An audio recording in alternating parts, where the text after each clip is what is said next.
लोगोफोर हरलायबाय आखिसेयाव 40 टका करि हिदाङाव 8 आखि 9 आखि दं। हेलौ लोगोफोर, नोंथांमोनखौ दिनैनि गोदान आंनि ब्लग भिडिअ'आवहाय बरायहरलायबाय। नोंथांमोना आंनि भिडिअ'खौ जोबजासिम नायलांगोन होननानै आं आसा खालामो। भिडिअ'खौ नायनानै मोजां मोनब्ला चेनेलखौबो साबस्क्राइब खालामनानै हो, शेयार, कमेन्ट, लाइक खालामनानै हो लोगोफोर, अननानै प्लिज। सयल' लोगोफोर, दिनै बागानाव दान्दिसे सम बेरायनो फैलायबाय, बागानखौ नायनो फैलायबाय माबायदि जादों। नोंथांमोना आंनि भिडिअ'खौ नायलांबाय था। नैबे आंनि थालिर बागान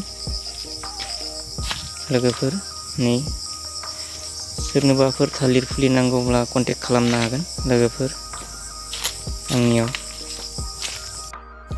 स' लोगोफोर, फाइनालि आं नायनो फैलायबाय आंनि गोदान बागानखौ। 2 मान्थ जाबाय। 2 मान्थआव माबायदि जाखो नायदो लोगोफोर। आंनि थालिर बागान फांथामखे गायदों आं लोगोफोर। नोंथांमोनाबो बेफोरबायदि थालिर आबाद मावनानै गोबां रां खामायनो हायो लोगोफोर।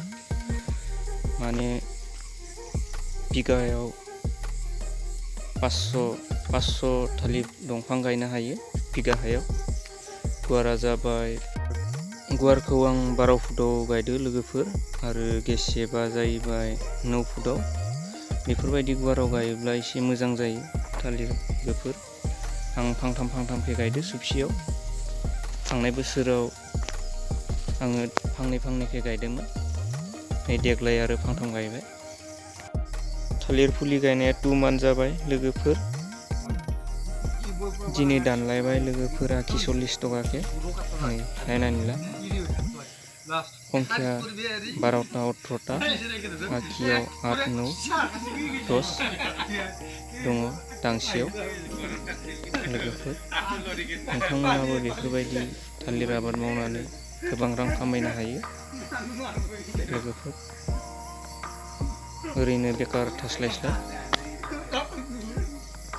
बेफोरबायदि खामानि मावनांगौ, बेकार थानाङा ओरैनो।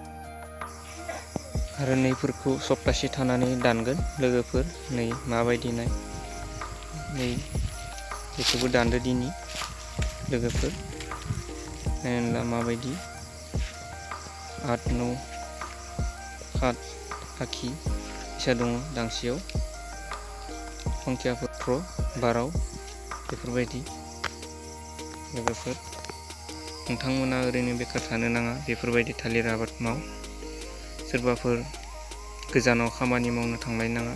हा दङबा बेफोरबायदि थालिर आबाद मावनांगौ, बेकार थानो नाङा दानि जुगाव लोगोफोर।